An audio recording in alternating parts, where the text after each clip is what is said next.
So, does everybody watch NFL? Did anybody see Damar Hamlin go down on the field? Okay. If you don't, you might have heard about it. That is a sudden cardiac arrest. That means Damar was standing up just like me, and he collapsed. His heart stopped beating. He was not alive when he was on the field.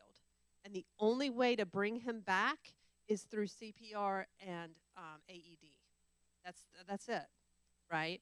And so we don't always know why sudden cardiac arrest happens. In his case, it was evidently a hit. But that is why I'm teaching you hands-only CPR today, okay? And if somebody is having heart attack symptoms, definitely call 911, right? You know your body better than anybody, and your congregants know their body better than anybody.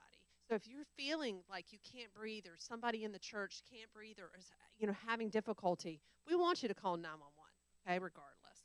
And I have a one-pager that we're going to pass out later on that tells you the difference between a sudden cardiac arrest and a heart attack, and it shows you the difference, okay? I can email it to our Charleston team as well, okay? There's about 350,000 sudden cardiac arrests out of the hospital every year, right? A lot of people say, oh, well, we've been seeing so many more sudden cardiac arrests, like Damar Hamlin. That's not actually true.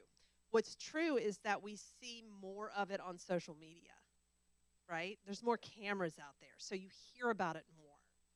So, but the truth is, if someone does CPR, like I'm going to teach you today, it will double or triple a person's chance of survival, okay?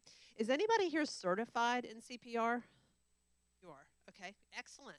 You do not have to be certified to be CPR certified. And tonight you're not going to be certified. That is a longer class. It's like a 2-hour class with basic life skills and first aid, and that's fantastic. I was certified for many, many years. My certification is lapsed right now.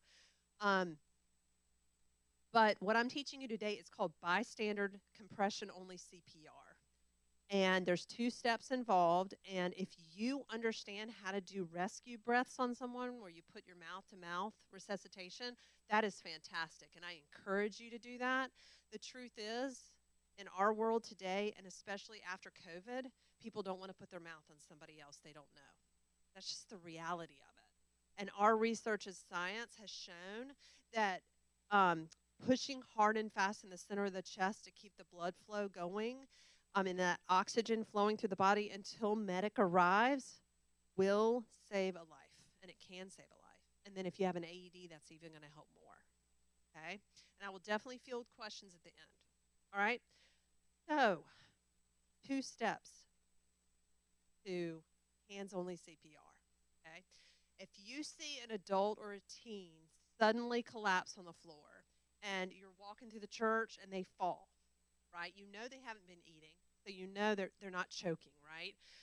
And you go up to them and they're not breathing and they're not responsive. The first thing we want you to do is call 911, okay? Phone, you get your phone, call 911. We're going to talk about the plan for that in your church in just a second. But if you're here, if you're at the mall, if you're at the soccer field, call 911. You stay on the phone with them until medic arrives. As we saw today, there's a lot of traffic. So it's going to take a minute for them to get here. It's between you and that person to keep them alive, okay? So you've called 911, and now we're going to ask you to do chest compressions on that individual. And you're going to push hard and fast in the center of the chest until 911 arrives. Okay, so if you can hold that for me.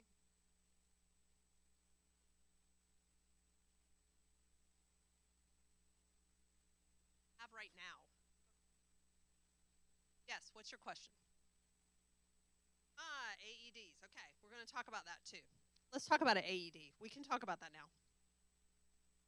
An AED is an automated external defibrillator. Does this church have one?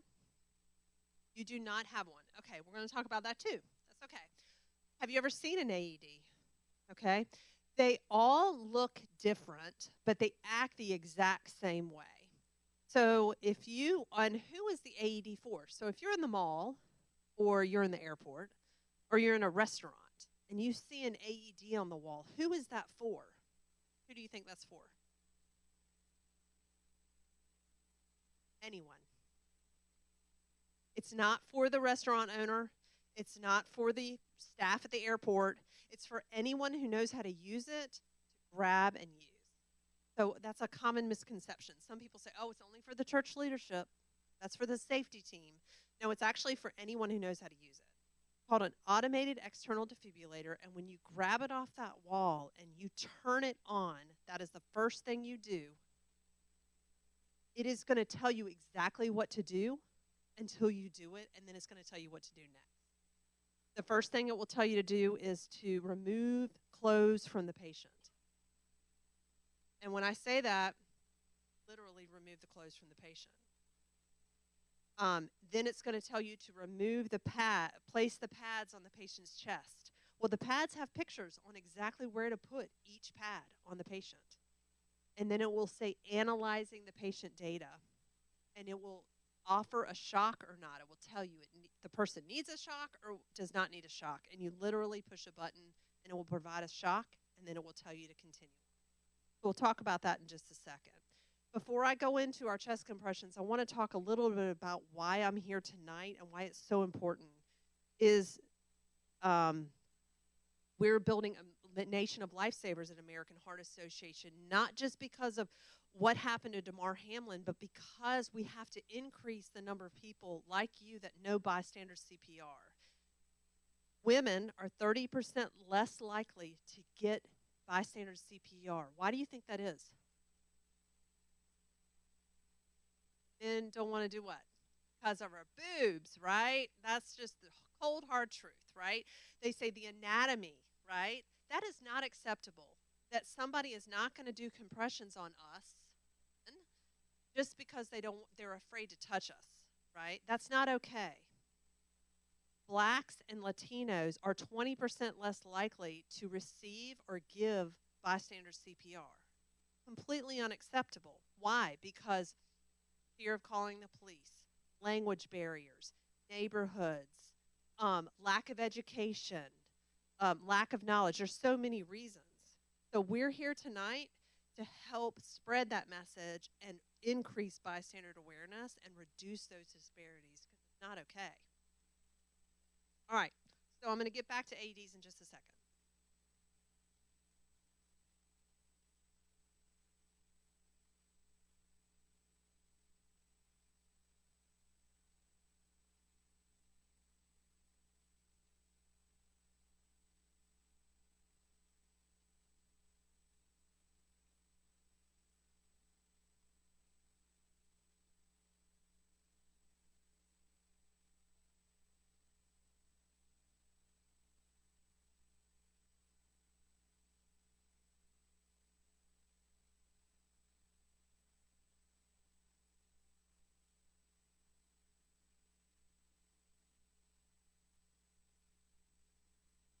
This is the person. What's the first thing you were supposed to do when somebody goes down?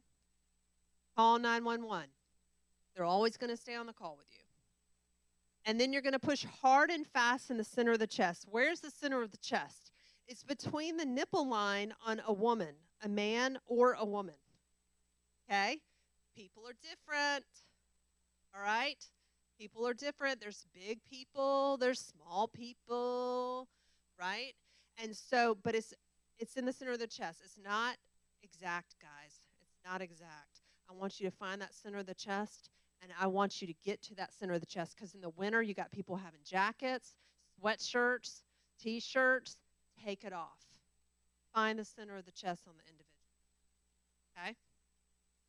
And then you're going to lock your hands together. I'm going to do this without the mic in just a second. And then you're going to push about 1.5 inches to 2 inches down on the person continuously until 911 arrives. Okay? So I'm going to show you what that looks like.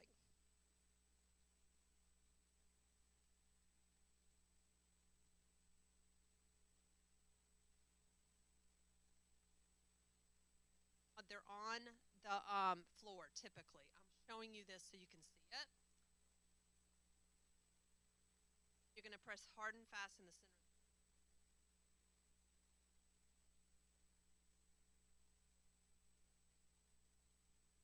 Why is it clicking? It does not click in real life. It's clicking because I'm doing it correctly on this mannequin. All right. And all of you are going to have an opportunity to practice on this. Okay. That means I went down 1.5 inches to 2 inches. How fast do I do that? I do that 100 to 120 beats per minute to the song of Staying Alive. You know, ah, ah, ah, ah, Staying Alive. Okay. The good news is you don't have to listen to me sing because there's over 100 songs with 100 to 120 beats per minute that go to that compression beat. Okay, Taylor Swift, Beyonce. Who else did we learn the other day? There's a whole playlist, a Spotify playlist, and you find the song that resonates with you. We're not making fun of CPR. We're trying to give you a fun way to remember to keep those beats going. Okay, you can find it. And what I'm going to do, Anne, if it's helpful, is I'm going to email you all of these resources, including a video and the Spotify playlist. Does that help? All right.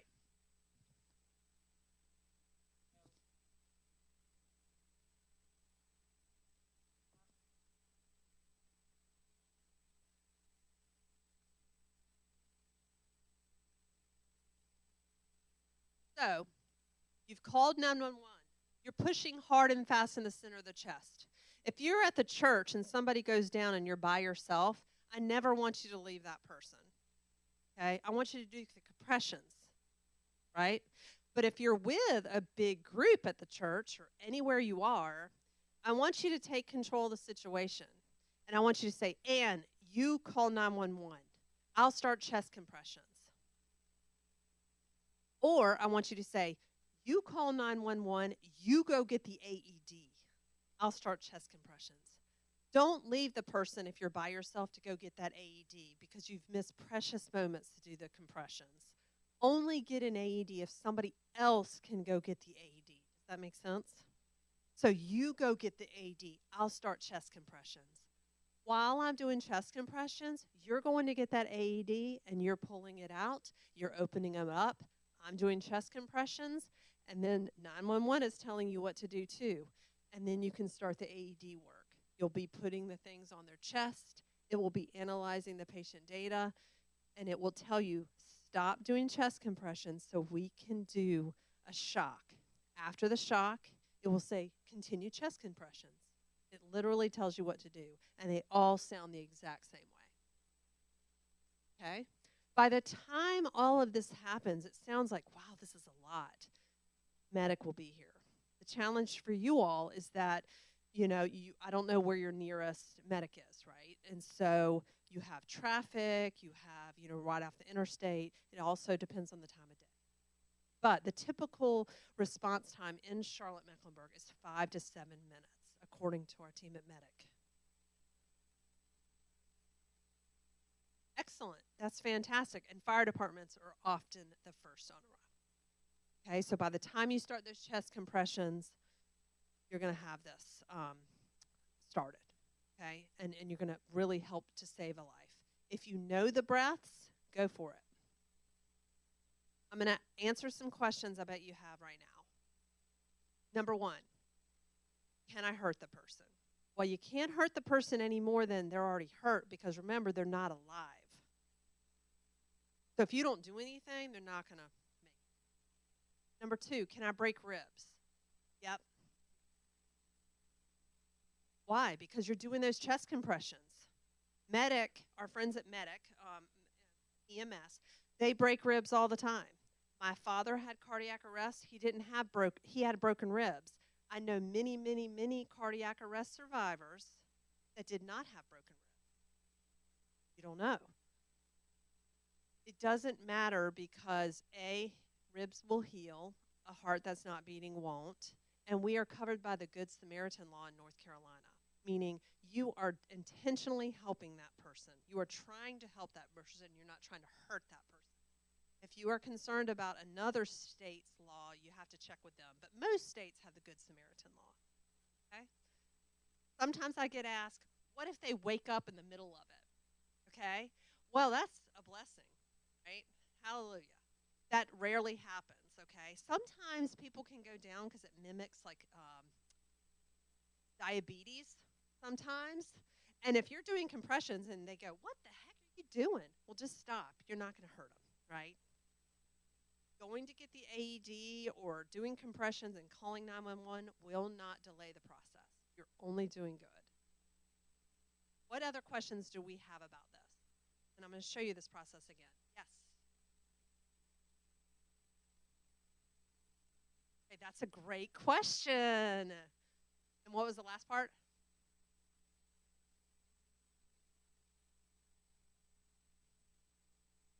That is a great question. And believe it or not, our friends at Medic say, yeah, you can try to check the pulse. The likelihood of you feeling your own pulse is more likely. So when somebody goes down, you're going to be panicked, right? You're not going to be calm. So when you reach for that pulse, the likelihood is that you're going to feel your own pulse, not theirs. And so many people are so worried about, how do I feel the pulse? How do I find the pulse? Medic says, don't worry about the pulse. Just push hard and fast in the center of the chest. A lot of nursing professionals or medical professionals, they know how to do that and they feel confident in it. Great, that's wonderful. But it's really about, this person is not breathing. I can tell they're not breathing. They're not responding to me when I'm shaking them, and they're not breathing and they're not responsive. And I don't see their chest rising at all. I'm going to start chest compression. So yes, you can check the pulse, but recommendation is that you're good question. What other questions? Yes. Okay. I'm going to show you again.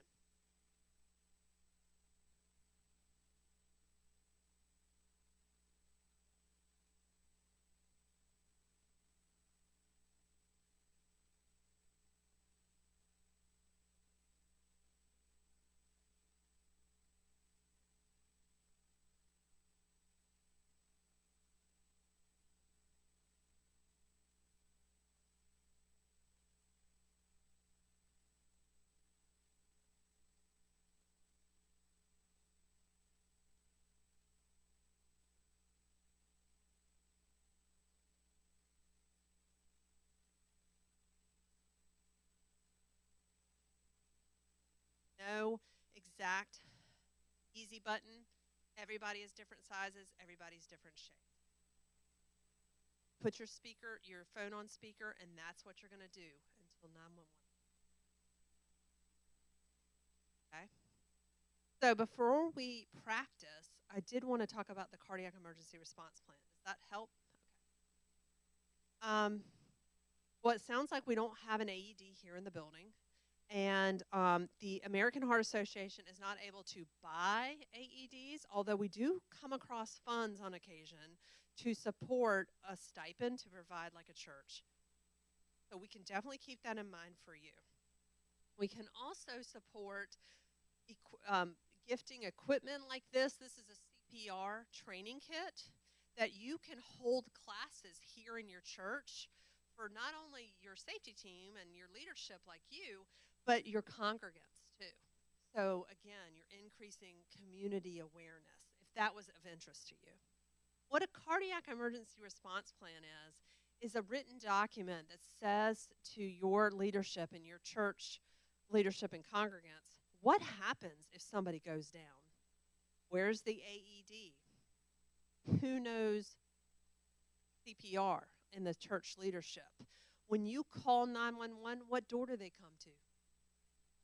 These are all things that we think about. I work with churches, I work with corporations, community-based organizations, and you would not believe when I ask that question, what door do they come to if somebody went down right now? They sit there and argue. Well, no, they wouldn't come to that door because of this. No, that door is always locked, right? That's fine if that's the case, but you have to figure out what's the plan, right? And leadership has to know what that is. So if you're in this room worshiping and somebody went down, who is doing what? Who's, 911's called, you got that door propped open, somebody's flagging down the ambulance, etc. And then if you have an AED in the building, who knows where it is? When do you review that? Because you have new church leadership, you have new congregants. In organizations or companies, you have new employees. So when people are hired, how do they know where the AED is? How do they know what to do in the emergency? Okay? That's what a cardiac emergency response plan is. So I can work with you, Ann, and your leadership to think about what is the right fit for you all for this. That makes sense. And it's something that a lot of organizations have taken hold of because of the Damar Hamlin incident and some more awareness of that. It's like, what if somebody went down? And how do I take care of that? What questions do you have about that? Thing? Sound good? Okay. All right. Again, what's the first thing you do? Yes.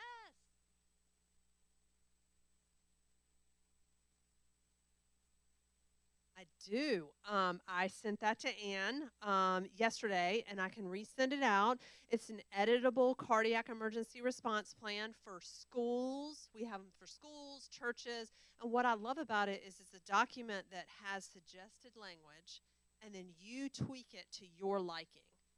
Eat this line, that doesn't work. Let's change this. Every organization is different.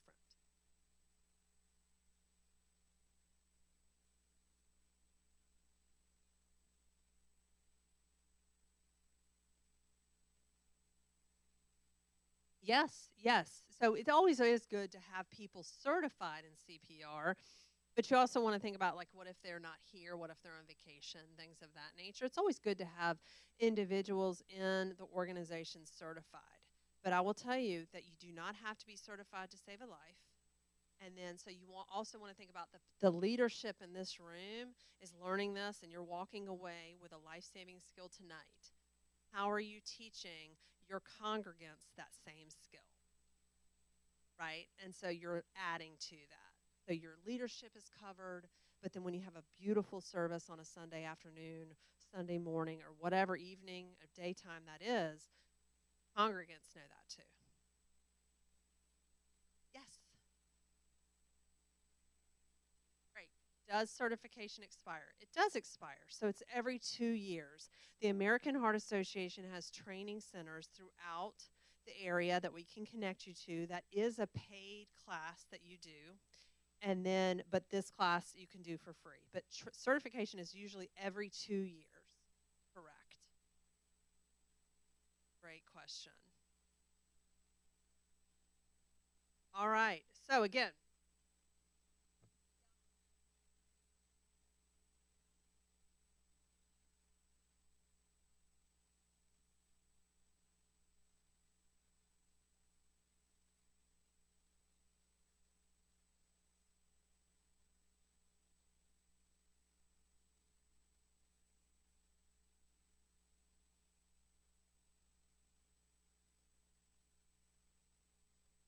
I'm going to blow up one more mannequin so we can practice. What other questions do we have? Who learned something new tonight? You learned something new. What surprises you?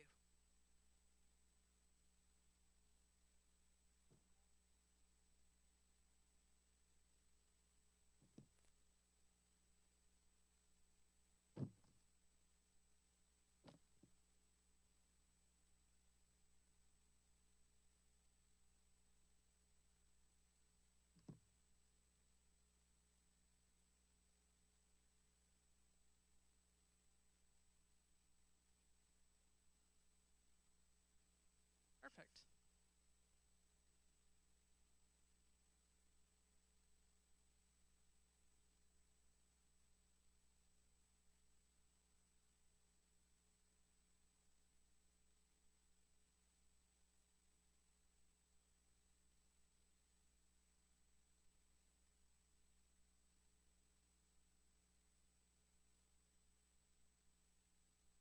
I like what she said. She said, I was surprised at how we have to think through what door and things like that.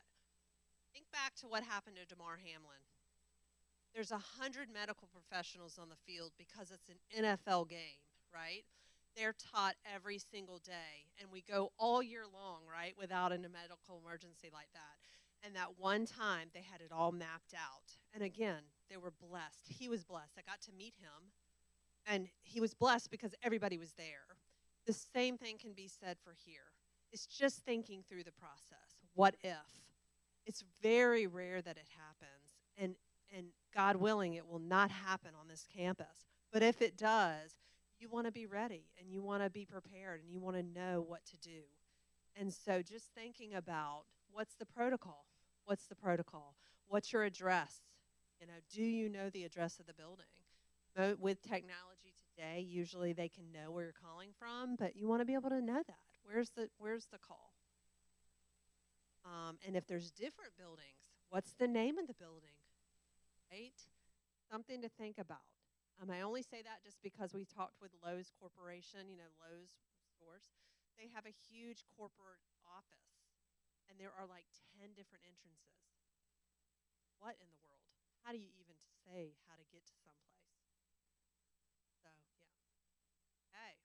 All right, well, let's practice. But this time we're going to practice. Our Charleston folks can't join us for this, but we're going to practice on the floor. How does that sound? Okay, if you cannot get on the floor, we'll accommodate. But this is what I'm going to do. I'm going to sit over here, okay? You told me to, you're good? Okay, so I'm following directions. I'm going to get on the floor, and it's hard to get on the floor, y'all. I know that, but this is where people fall, okay? If somebody is in the chair and they're slumped over and they're not breathing and you think they need CPR, get them on the floor. If they're in the car, get them out of the car. If they're in the bed, get them out of the bed. You cannot do compressions properly if they're on the bed. 911 is going to tell you to get them off the bed. Try your best to get them off the bed. And then you're going to call 911. You're going to make sure they're good and they're not breathing, and then you're going to press hard and fast.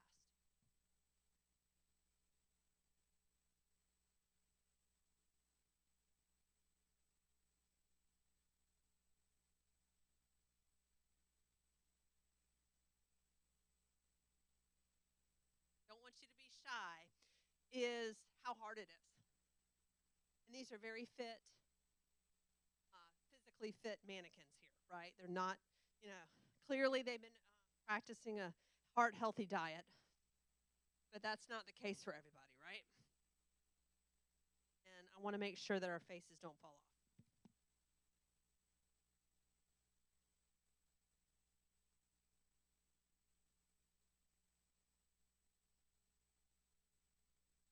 I do have Staying Alive on my phone. Maybe we could do a Beyonce song too. Yeah, you should get the Spotify list out. Okay. Who wants to come up here and practice? Don't be shy. Who's going to do it first? Save a life unless you practice.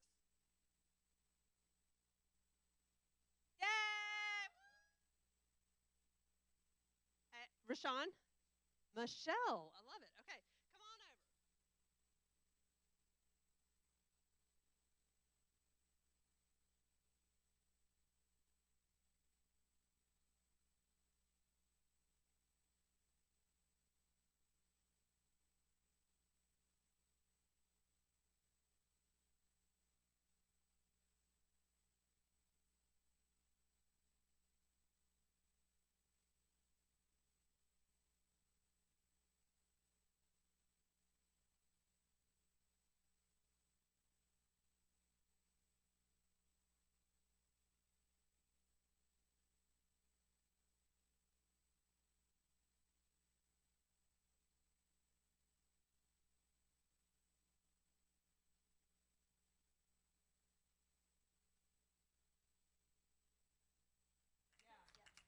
Yes.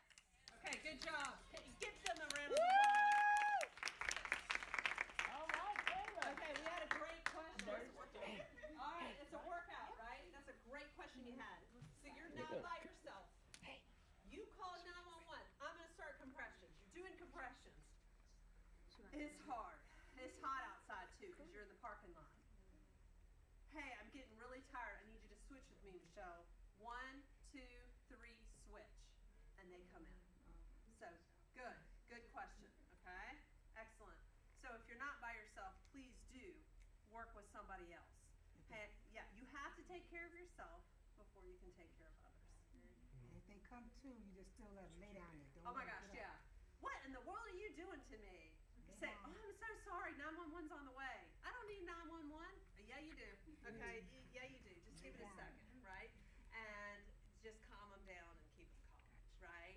Right. My friends at Medic have said they've never had anybody wake up in the middle of that, but if that happens to you, hallelujah. Who else? Come on, come on. Don't be shy. Come on. Where's the Spotify? Yeah, You got another one? You got another song? Erica? Remember, don't be shy. This is your chance. I got a broadcast. Who likes Michael Jackson? Yeah. Okay. Woohoo!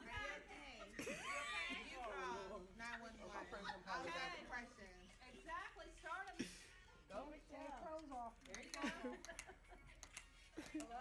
Thought this was a document. You gotta hit him. Make what's the Don't put your hands off your chest. Oh, no. Yep, there you go. There you go. There you go. That's the perfect angle too. wake her up? Very good, Michelle. Yeah. All right, Erica. Woo! Yep, and keep your hands out the entire time. Well, Erica, they coming too. That's right. It's hard, right? Slow down. Yay! Woo! Okay. Yes. Good job. You have to pace yourself. And she had a good point. If her hands were coming off of the person, you don't to keep your hands on the chest of the person, and don't put your whole body into it. Okay, just do right above the person. You don't want to bend your arms and all that stuff. You're gonna hurt yourself. Okay, so just continue to do it as best you can, and keep your hands on that chest. Okay. You're not gonna hear no noise, so. That's right. You're not going to hear the noise. That's exactly right. And also, too, when you're practicing, if we were able to get you equipment here and you're practicing, and the person's like, my chest is not clicking, I'm not doing it right, don't be obsessed with the clicking, okay? People get obsessed with the clicking. They're like, mine's not clicking. I'm not doing it right. It's not. It's the manner in which you're doing it.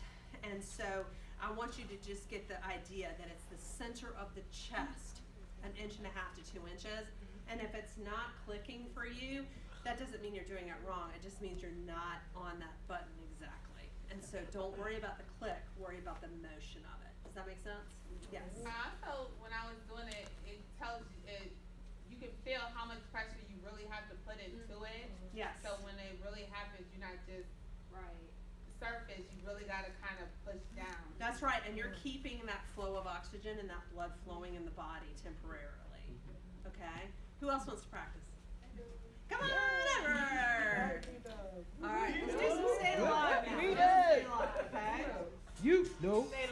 Come on, don't be shy. Try it out. Come on, Mike. Mike. Mike. Mike said no. Whoa, good job. Keep going. Remember, you're going to be nervous, and you're not going to worry about the pain. You're going to push through it because you're worried. This person is not alive. Good job. You're doing good. Yeah, You're she doing does. good. Woo! Don't worry about the clicking. Good.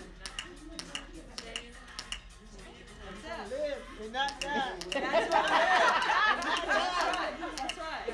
Make me live. Yes. In the name. Yes. Thank you. Yeah. Woo! Excellent. Yes, sir. That is right. Think Beautiful. about it. I mean, the majority of sudden cardiac arrest that happens in the home. So the likelihood that you're going to be doing CPR on somebody that you know or love is high. That's the reality. So when you're sitting here with your loved one, think about whoever that loved one is. You're going to be doing those compressions, and you're not going to care if it's hard, and you're not going to care if it hurts.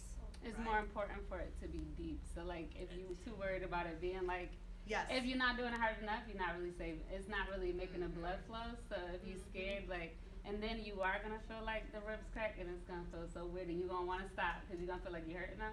But like, even if you feel the ribs cracked, that means you're doing it hard enough. I think we have a nurse in the house. Yes, she's a nurse. She's RN. Have you ever had, you've had to do CPR, I'm sure, Last week. last week. Did it work? No. Okay, it doesn't always work. I'm sorry. Yeah. Okay, it doesn't always work, but you know what is important to hear? That you did something rather than nothing. Yes. You know what I'm saying? And so it's really important that, and you've seen it happen. People are in an accident, and nobody stops. Because you don't know how long the person, with the CPR, that person that have a heart monitor. So literally, you walk in the room, they're not breathing, you don't know how long. That's they right. weren't breathing before you walked in there. That's why That's it's right. like you just go That's right. as soon as you see them. And I think it's really important just to do something rather than nothing. So if you're so scared and you're frozen not to do the chest compressions, which I hope you're not, you've at least called 911 and you're grabbing that AED off the wall. Right? Yes. Listen, is there age group for the chest compression? Good question. So this is for an adult or a child, like a teen, that has gone down. There is CPR for a child and there's CPR for infants. That's a little different. And we're not teaching that today because it typically requires a certification. Infants are 2 fingers in the center of the, in the chest, and then a child is 1 hand, okay? But this is for a teen or an adult who suddenly collapses, okay? Yeah. So if the church had something like that happen with a child, what would they do? You can do it with 1 hand, and when you get certified, those individuals wouldn't know how to do that. So the leadership in your church that's Or the certified. nurse here. Yes, the nurse here, Nurse yes. can We have a few nurses here. How many? We 3? got about 3 4? nurses here, so. Somebody. And some CNAs here. Yes, Yeah. excellent. So what do y'all think about providing the congregants and your other leadership that aren't here tonight the opportunity to learn? Would you be interested in that? And so what we could do is we could look for some funding to provide your church. This is called a CPR community kit, and it has 10 mannequins in it like this. And you would have this, and you would teach the community CPR. Maybe our nursing team or anybody can teach hands-only CPR. And you would teach them, and you would remind them where the AED is, and hopefully that we can get you an AED for the building. You would remind them where they are, and they would know what to do. Yeah. I'm gonna speak for the health and wellness team and say yes, because we are community driven. We are part of the Village Heartbeat, like I was telling Ronnie. Yeah. We're not participating this year, this upcoming season, because we've decided to focus on the church itself, getting the church more, I wanna say, health aware. And so for this season, this is what we're gonna do, but being able to have the training for this, we can not only teach our congregation, we can teach other congregations, or even have a health and wellness event that we can teach hands-only CPR to people in the community who may wanna come. That's right, and that's why it's so important that we increase bystander CPR Yeah. education and awareness, so more people feel confident in it, more people know what to do, because you never know, right? It doesn't just have to be somebody who goes down; it can be somebody who is in an accident, right, on the side of the road and is not breathing, right? And you want to try to do CPR, right? You're doing something rather than nothing, and you're giving that person a chance. We talked about the person that you tried to save and did CPR didn't work. It doesn't work all the time, right? And Medic, my friend Lester at Medic teaches with me. He's a medic, and then he's also community relations, and he does CPR with me.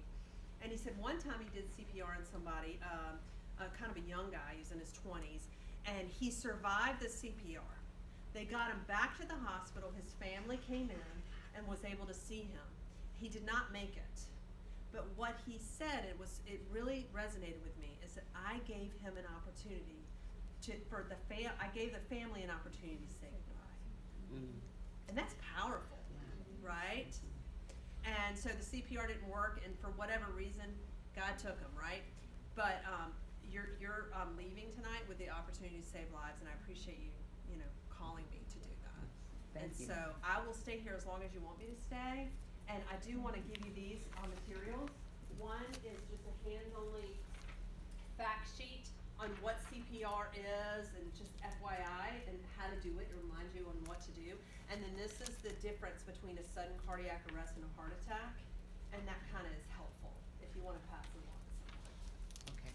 So, and again, thank you for inviting me. Mhm. I'm so excited that I'm meeting at Village Heartbeat Church. I love Village Yes. Heartbeat. And if we can help you in other areas of your health and wellness, we want to do it. Okay.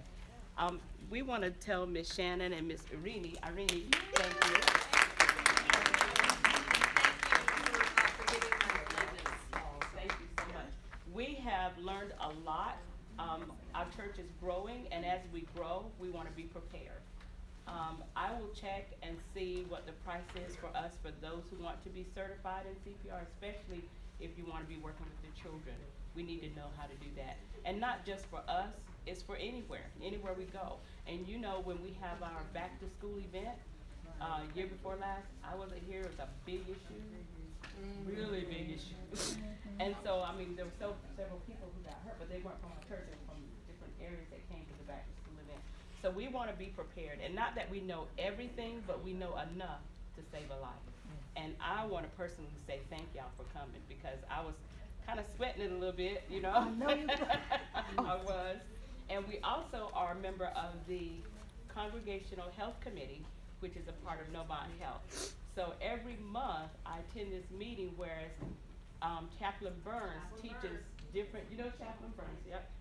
That's how I met her, through Chaplain Burns. But he teaches different congregation members on what health responses need to be done in the church. Like during COVID, what to do. If there is an emergency, what to do. If there's inclement weather, what does the church need to do? Just different things like that. So I'll be bringing that to us as well. Instead of focusing on Village Heartbeat like we did last season, we'll focus on the church as a whole becoming healthy. Okay? Any questions? Yes. Yes, thank you for reminding me. Also, y'all don't need to know this, but I'll go ahead and tell you. You know I'm gonna say it. And follow me, my ex-husband's sister's ex-husband's brother. My ex-husband's sister's ex-husband's brother is the sheriff. He's Sheriff McFadden. And so he is willing to help us to get more safety training.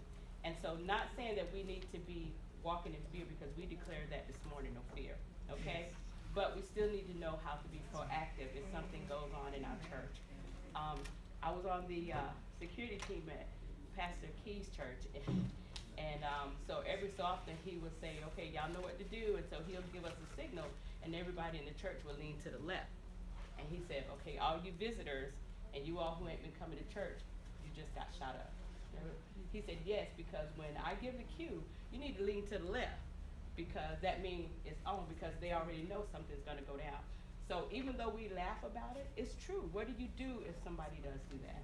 Security can only do so much, but we need to be on our P's and Q's. So we'll get some security training, not only just for security, but for all of us. What do we do if somebody attacks pastor or co-pastor? What do we do? Exactly. So we need to be, not saying that you go and tackle them, but we need to be what, you know, and not only that, and then, you know, if we're having an event, you know, like tomorrow night we're gonna have food. What do we do if somebody's choking?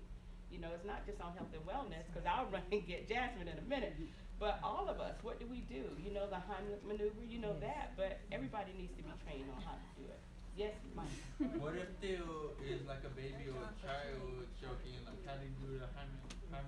There's a way that you do that with the child that's choking, but you have to be certified to know how to do it. Because you just, I mean, most people just turn an infant over and start patting them on the back, but it's a way that you do it. For a child, depending upon their age, yeah, you can do the Heimlich maneuver. But sometimes you don't even, we used to do a sweep. They tell you now don't do a sweep because you may be pushing the food further down. But all of that will get trained. We do need to be trained. We have a lot of kids here. Okay? And then, oh, go ahead. Okay, I think that's it for now, but each month from now until our fiscal year ends in March, we'll try to bring to you each month some health-related information and activity. And then for the next fiscal year, we'll start afresh trying to get training for everybody. okay? We do sit back here. I think pastor and co-pastor were giving us a seat. So whoever's sitting back there, that's health and wellness for that particular day, okay? And if they are not there, then, you know, you'll see health and wellness. You should be trained enough to kind of jump in, all right? Yes, ma'am. Can we all give Sister Ann a hand tonight?